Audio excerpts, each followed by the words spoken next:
Hello, hello, hello, everyone. Thanks for joining us for another fun Ashanti tree lesson.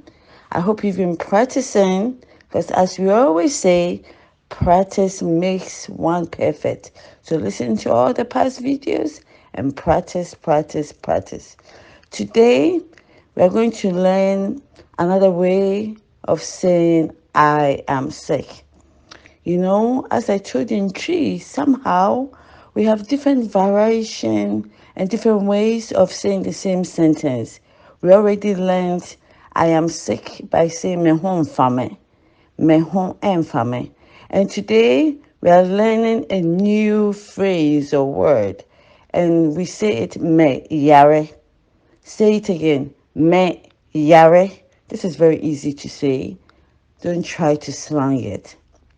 Just say me yare, me yare, me yare. Okay, so this is so easy, but I hope no one will be sick. No me yare. I'm not sick.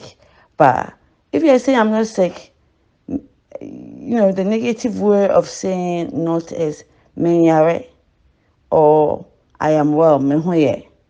Okay? But our focus today is Meyare. So say it.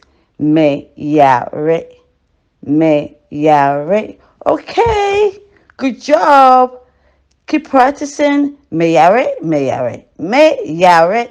Meyare. Meyare. Okay. And we'll see you on the next video. Take care. We love you. Bye.